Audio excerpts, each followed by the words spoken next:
Previously on The Walking Dead, we covered 5 mysteries from Season 1. These ranged from Larry's death and questions that I had regarding his survivability had Kenny not intervened. We covered some missing characters, the fan favourites and the forgotten, and a few hypothetical what-ifs along the way. Had Ben never been born and things like this. I am aware of the amount of Ben supporters, and yes, I still hate Ben, and I 100% believe that he was the root of all our problems. So Season 2 was always going to be next, and as mixed a reception this game has received over the years, I still love the atmosphere and the music. I love how dark this game is, especially after discovering the original script for episode 5 in particular and how disturbing it was initially. In my opinion, this game has always been the most depressing regardless, and due to its massive amount of plot holes, missing characters, and inconsistencies, it also has its fair share of mysteries. In fact, Season 2 is still the most talked about to this day, surprisingly. So, in this video, I'll be deep diving into another compilation of unsolved mysteries that I find to be the most interesting,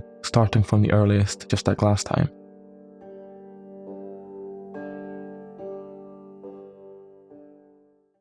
But I'm Krista. I don't want to call her Krista, that's just confusing. So name her Genevieve.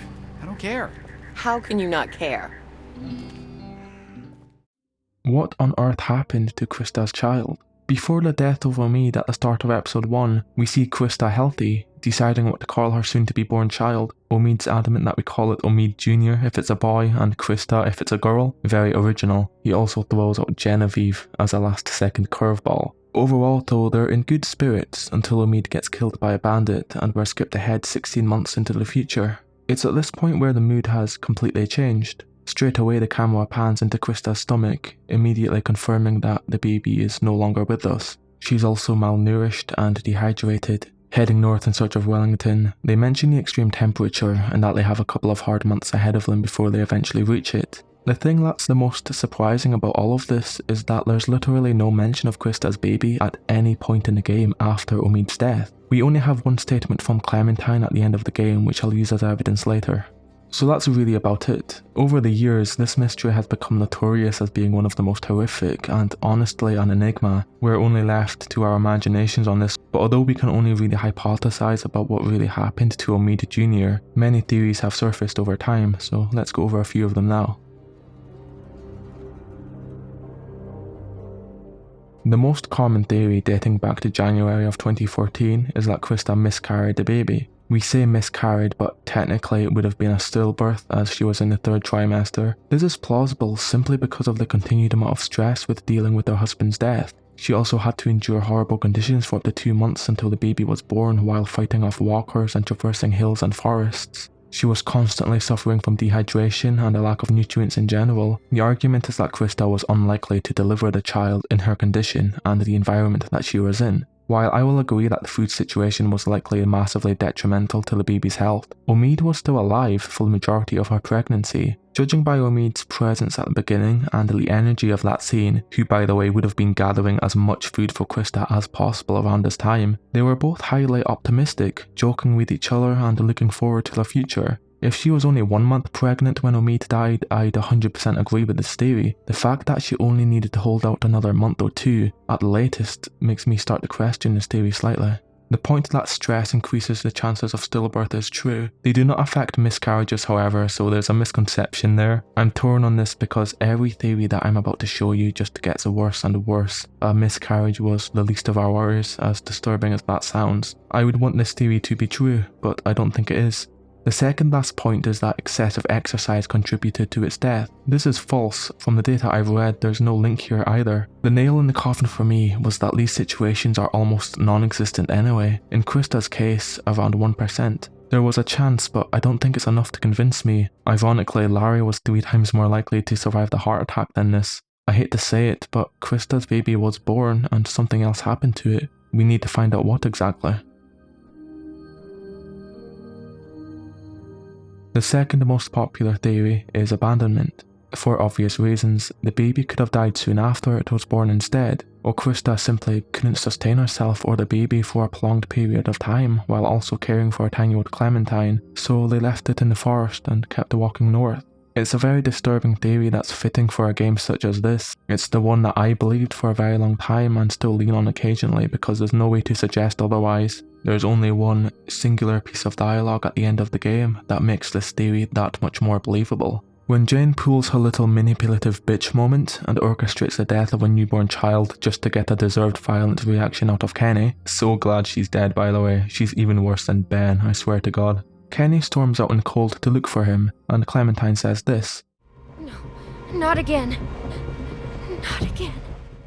This means one of two things. Either she's referencing Krista's child. It could also be the game's way of telling us exactly what happened. Specifically, the way in which Jane lost the baby was a direct nod to the abandonment theory. Or two, she's referencing Kenny's possible reaction and breakdown, reminding her of Duck and Katja's death in Season 1, so Rita in the previous episode, she knew the effect that another loss would have on him. I'd lean towards the former personally, but tell me what you think. Ultimately, we're left to draw our own conclusions on the complications that eventually drove Krista and Clementine to make such a difficult decision. It's highly likely that the baby died before it was abandoned. Again, basic necessities like clothing or food were not available after a certain period. Any food that they did find would have had to be blended down into a liquid form. Unfortunately, hunting weasels or other small animals was their primary source of food during the hike towards Wellington, and a baby cannot swallow meat.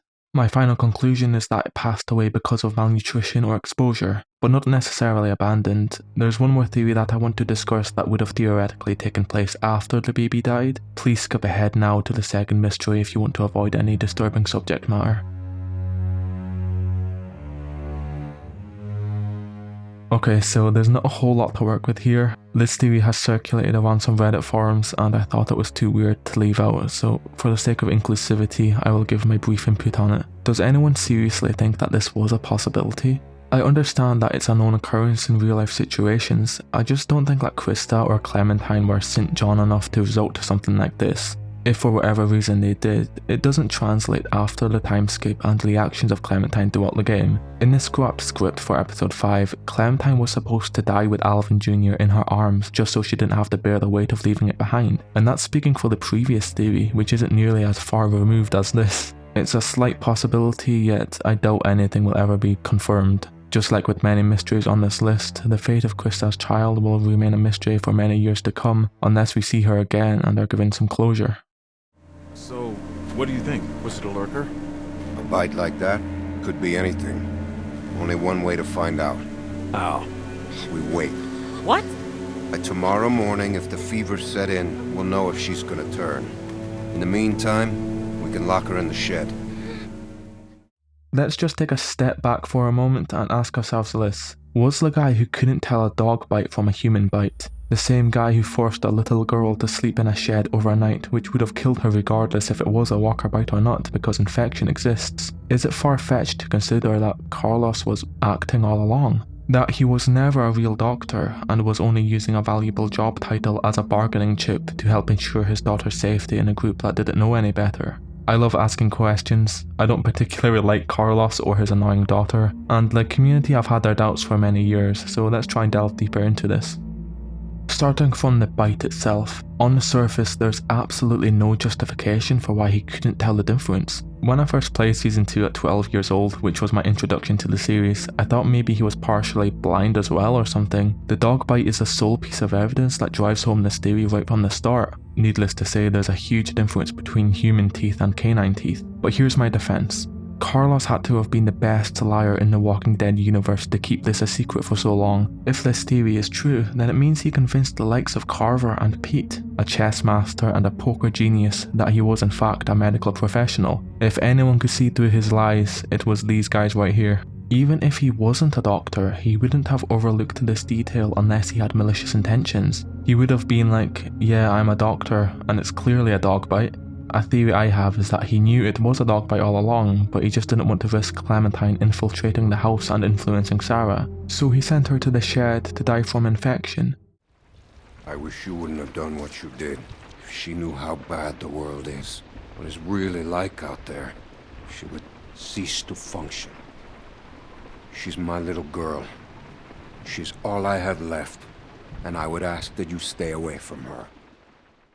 Deep bites like these have been known to escalate rapidly within a few days, or hours even, and Carlos knew that, because he is a doctor. We can overhear a secret piece of dialogue at the house where he confirms all of this. Look, there's no point in arguing about it now. She's in the shed, she's not gonna hurt anyone. We'll just see what's what in the morning. But Carlos said she could die if she doesn't get her arm treated. Assuming she doesn't turn. That true? The girl could really die. If the infection spreads, anything's possible. It could definitely get a whole lot worse for her. Don't we have penicillin? Or something that could, stop the infection from spreading? We have some, but not enough to spare. It would make him a very disturbed person, but not as evil as you may think. Remember when Carver used Bonnie to safely scout out the ski lodge, disguised as a starving, innocent woman just looking for food? Walter, of course, wasn't as attentive as Carlos was, nor did he know about Carver and his motives, so he got killed as a result of his kindness. Carlos, on the other hand, knew about this tactic way back in episode 1 and thought that Clementine was a spy as well. We can overhear another secret conversation at the house by peeking through the door a few more times. He also informs Alvin about our possible connection to Carver off camera, then by knocking on his bedroom window he will explicitly mention Carver by name. You're not with Carver. No, And you didn't get bit by a dead person. no. This is why he lied about not knowing where the bite was. I'm 99% sure that he knew from the very beginning. This is by far enough evidence to convince me that Carlos was a real doctor who was worried about his family's safety. He only made a horrible precaution that nearly cost the life of an 11-year-old girl. Just to shut down this theory once and for all, there are a few instances throughout the game where Carlos does treat injuries. It's not as if the dog bite was an isolated incident and that he was cautiously avoiding opportunities to help people because he had no idea what he was doing. He stitches Clementine's arm in the same episode and comments on her poor technique. He also treats Kenny's eye after the Carver fight. However, some people have correctly pointed out that Carlos was surprised at how quickly Kenny regained consciousness after such a beatdown. When watching this back, it was definitely the uncertainty of his condition, which is very common for major injuries involving the head. The most important thing for me was that everyone around him believed him for what he was, and that's all I need to draw a conclusion with Pete to the BS detector around. Here's a last second mini theory that I've remembered. Carlos could have still been a nurse. This would explain why he was able to lie to Pete and Carver without raising much suspicion. The injuries mentioned could have easily been treated by a nurse. We never did see him perform surgery or anything like this. In fact, he was awkwardly silent when Pete mentioned cutting Clementine's arm off. No one's suggesting that. We could take her arm off. I know that worked for a cousin down in Ainsworth. We could try that. It won't do any good. You'll just be making it worse for the girl. It's crazy. No one's going to volunteer to do that. I would, if it means saving her life. Again, I'd love to hear any theories or points that you have because it's one of my favourites. If I had to lean one way, I would still say that he was a doctor though. Keep it down, all right? That's everything we have. Listen, we just gotta get away from that guy, Clem, okay? Just like in Season 1, many characters have mysteriously gone missing. Sub-characters that have abandoned the group, to never be heard from again, characters from previous seasons and 400 Days. Even Clementine spends half the game asking where Krista is. So we're doing a part 2, trying to find the whereabouts or at least try and guess what happened to some of them. Of course, we're starting with Krista first. It's a weird one because it's one of the few mysteries I've seen where the verdict is as close to 50-50 as possible. Some people think there's still hope for answers or her return to the series. I'm on the side where we wholeheartedly believe that she died right then and there in the forest. We didn't only believe it, it's clearly audible. If you choose to sneak away from the raiders, Krista gets stabbed, and we hear a gunshot while on the run. Lion bitch! Clementine, run! Hey!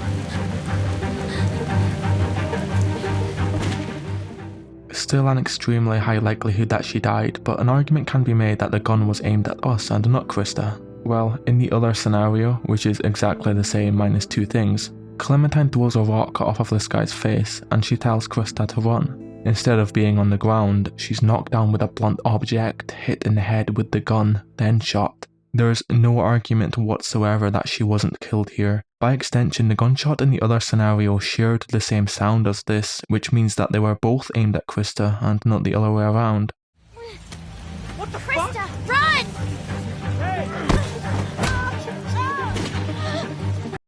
Yeah, there's just no way. I think the whole thing with Clementine asking about Krista the whole game was just for dramatic effect and it was never intended as a hint. Clementine thought that she was being shot at because she was terrified, but we know that the gun was always aimed at Krista. There's a common myth that this body by the lake is her. This wouldn't make any sense as she wasn't alive, so why drag her body out here for no reason? Krista's hoodie was also yellow and not blue.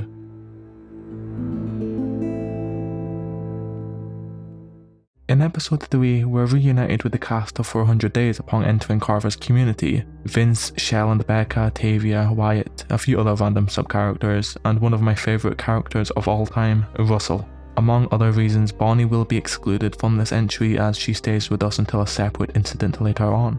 I will give a brief summary of events leading up to Howard's collapse and subsequent fragmentation of its community to attempt a portrayal of the following scenarios accurately. Also, Carver's community isn't just made up of the 400 Days cast, I'm also talking about everyone who was left behind, even if the 400 Days cast are more important. After Kenny puts an end to Carver, like the legend he is, the Horde overwhelms the outer walls and the main group uses the Walker Blood technique invented by Lee Everett himself to sneak past them. By the end of the episode, Alvin, Carlos and Sarita are killed, but the majority are able to flee into the forest by the start of episode 4. Everyone besides the main group had no idea about our escape and can be seen shooting from the rooftop. This is of course the last time we ever see them. So what did happen afterwards? Did they successfully fight off the Horde? Did they die during the attack or leave after realizing that the structural damage was irreversible? Let's start with theory number 1.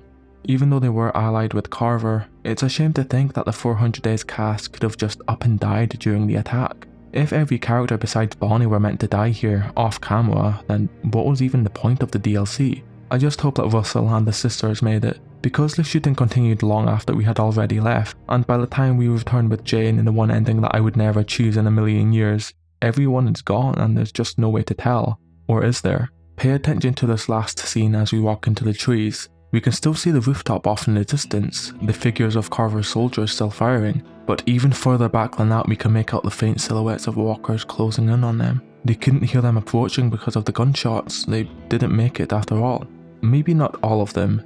In this scene we can take a closer look and see who's crossed off the list. Ironically, Luke gives us the first one for free. Starting from the left, Tavia's dead. I thought the second guy was Russell at first, but he's not, thank God. One of Carver's henchmen.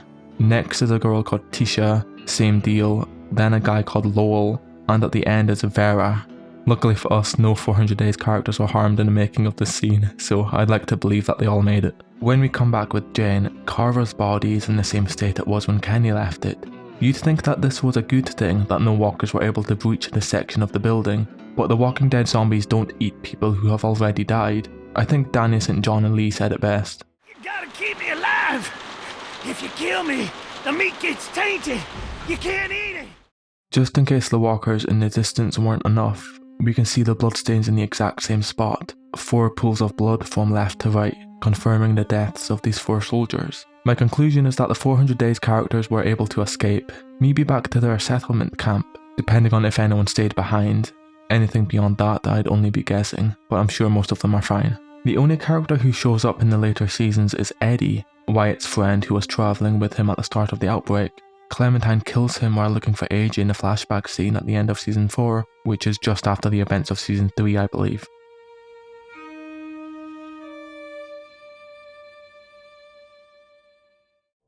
Now for the big one, Mike, Arvo and Bonnie. This mystery isn't nearly as complicated as the previous one, as there are only 3 people who are last seen working together to steal our food and only mode of transport. I wouldn't put it above the like of Arvo and Bonnie to leave 2 children out in the cold to die, but Mike? Quite self-explanatory at this point. Clementine confronts Mike about the situation, he tries to calm us down, and just when things start to de-escalate, Arvo shoots Clementine regardless of our decision to hand over the gun or continue threatening him. It's here where the camera fades to black and there are yet another few characters on the missing persons report. Again, many theories have surfaced over the years on their current situation, if they ever did manage to survive on their own and what that journey would have looked like. Let's go over the evidence now and try and stitch something together. After we wake up, Kenny and Jane update us on what we missed. Arvo, Mike and Bonnie took off on foot. Clearly they weren't able to steal the truck, they only kept the food as we don't see it in the backseat. Already this gave them a fighting chance against whatever awaited them in the forest. If they had dropped the food in a panic, then their chances of surviving were close to 0. Their only chance was to travel back to Carver's camp or to that town in episode 4 that I've always found very creepy. Does anyone else remember this place? It's like it was intended for something more, but it was only brought up once and never again. As a collective, I don't think that Arvo or Bonnie were assets, to say the least. Kenny did a number on Arvo. He was barely able to move and was not in the best shape for another 20-mile hike. Unlike Mike, he was also very skinny and weak. He couldn't have made it long without food. In this sort of temperature, you need thousands of calories a day just to function at all, so for him, running into the woods was a death sentence. I can say that with confidence, but tell me if you agree or not. The only thing he had was his rifle, but I doubt he had much more ammo for that thing. Bonnie is in the middle. She was healthier than Arvo was, and I believe that she could have made it back to Carver's camp theoretically. I'm not saying that this is entirely accurate, but I'll go with this. It took Jane and Clementine 9 days to walk back to Carver's. Bear in mind, they also drove a while, so the distance from where Clementine got shot was maybe even half the distance, to be generous. Let's just say 5 to 7 days is about the time it would have taken Bonnie and Mike to walk back there. Well, that's weird. Why aren't they here then? It makes perfect sense for this ending to be able to go back and make amends with Mike after everything that happened, but no. I was feeling optimistic at first regarding Bonnie's fate, but I'll have to say that she probably died as well. Maybe she did manage to find another shelter nearby in the desolation, but as far as I'm concerned, a 5-day walk back here was the best possible scenario for her. She got lost or died on her way back. When asked by Clementine, Mike just says that he needs to get away from that guy, meaning Kenny. He didn't mention a particular place, so I think that Mike wanted to drive as far away as possible without looking back. Probably Mexico, and maybe Bonnie agreed with that plan and neglected the obvious plan B, which was to head back to house. Speaking of Mike, he was the only person who I could see being able to survive out in the snow for a considerable amount of time. After Arvo shot Clem, their trust was completely destroyed. I don't think that Mike would have stuck with Arvo after shooting an 11-year-old girl, but I could be wrong. People seem to agree that Mike was an unfortunate victim of Arvo and Bonnie's manipulation. He was on the wrong side, and I think he knew that by the end, so here's a bonus mystery for you. What if Mike had just swallowed his pride and joined us for the finale? Since I like Mike and he's basically the season 2 equivalent of Molly for me, I want to give him the chance to redeem himself. This mystery stems from the scrapped death scene where you can actually shoot and kill Mike. Since we never see him again anyway, I believe that the devs had more planned for him, and his desertion would have only been temporary until his inevitable return to the series. This is going to be short, but this is what I believed would have happened. We all know that Mike has his problems with Kenny. They had a fight in episode 3. He saw Kenny's actions towards Arvo as too extreme. You know what was even more extreme? What Jane did. If Mike was there with us, either Jane had to also convince Mike that AJ was dead, or it was more likely that she would have told Mike about the setup. I don't think that Mike was stupid, and it's at this point where he would have come to the realization that Kenny was only ever looking out for Clementine and AJ all along. He would have known that Jane was only preying on Kenny's only motivation to keep living, and that's why he would have teamed up with Kenny and killed Jane even easier. If she didn't trust Mike enough to let him in on it, it would have been quite different. From an outsider perspective, Jane wasn't really at fault for AJ's death since they all got lost in the snowstorm. Kenny's reaction was very extreme, which is funny since this is the scenario where AJ died and not the scenario where she pretended that he died. In this case, he would have broken up the fight, but nothing more. If Mike tried to team up with Jane, then Clementine would have shot him too, so I don't think he would have tried anything. He would have stuck around until Wellington, most likely. If we stayed with Kenny, then Mike would have stayed too. If Clementine and AJ were accepted, then I don't think that Mike and Kenny would have gotten along well enough to stay by each other's side. Mike's fate will always be a mystery, but I believe him to be the lone survivor of that trio. Hopefully by the events of season 3 and beyond, he was able to find a place to call home.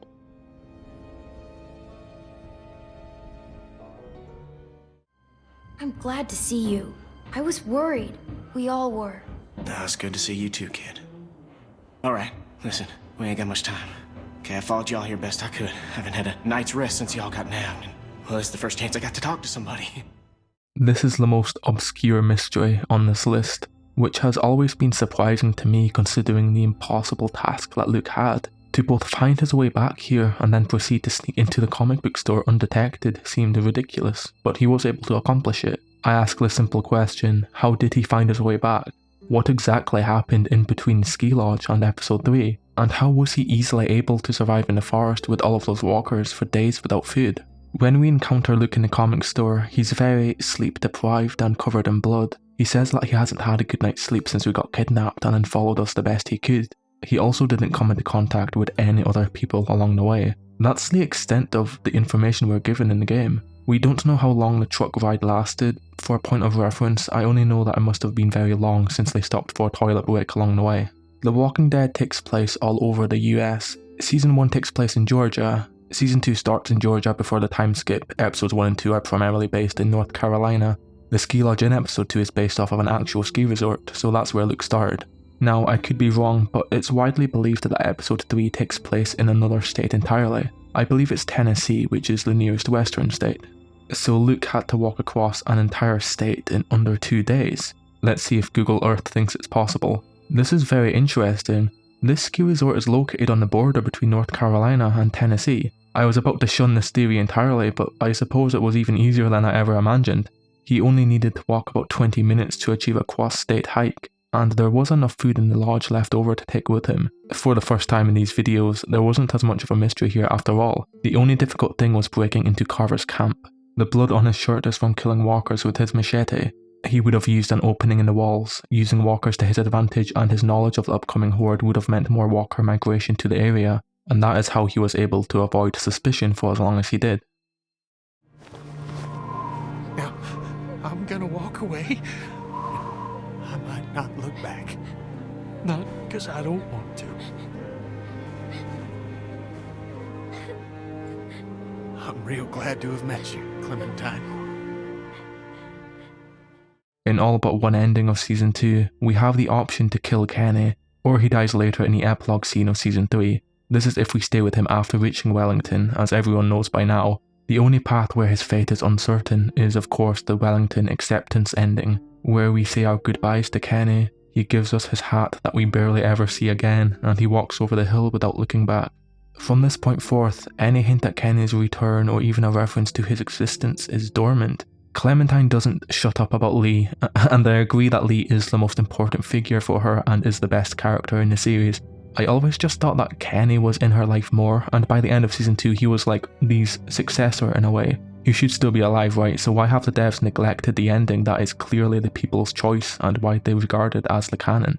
The official consensus on Kenny's death is that he committed suicide shortly after leaving Wellington. He has accomplished everything that he set out to do, which was to protect Clementine and AJ. He didn't look back while looking away, which is enough symbolism in of itself. The woman at the gate said that things could change in a few months, so if Kenny ever did want to see Clementine again, surely he would have looked back in hopes that he could just try again in a few months. The biggest piece of evidence for this theory is that there was a scrapped scene where Kenny followed through and drowned himself in a lake. As we know, the scene doesn't exist anymore, but it's very scary regardless, especially while watching back the farewell scene. But of course, you know I disagree with this theory entirely, for one reason and one reason alone, which crumbles this argument to bits. If he really was contemplating suicide, why did he take the bag of supplies then? In a loving gesture, because Kenny is the type of person to do this, he offers back the food just to convince them to keep the children. He was content with dying by doing this, but it was purely selfless because he cares about other people more than himself. When he realised that he could still take the food after they agreed to take the kids, he did. That alone is enough to convince me that Kenny had something else he wanted to accomplish. Unlike Jane, it was outside of Kenny's personality to do this to himself. He always found another reason for living. We saw that in Season 1, and this is what I think it was. In the Season 3 flashback, Kenny and Clementine are driving south to Florida to head out to sea. This is no surprise considering how adamant Kenny was about going to the East Coast in Season 1. He's a commercial fisherman by trade, and getting on a boat was what he enjoyed doing more than anything else in the world. The plan wouldn't have changed much whether or not Clem and AJ were around. The first thing he would have done was fix up another car, then he headed south, back to Fort Lauderdale. My conclusion on Kenny, once again, is that he's alive and well, somewhere off the East Coast, but I hope for his sake he didn't drive past Savannah on the way there. In the words of Kenny himself, this one might still be salvageable. You better be right about this. I said it might be. Give me a fucking break. I'm a fishing captain, not a miracle worker. That concludes the second series of the mystery catalogue for The Walking Dead. Once again, this series is amazing, but if I were to make another video, it would probably be on Season 4. I love Season 4, it's my number one honestly, and there's so much things that I want to talk about in that game. Any suggestions in general, please send them to my email address.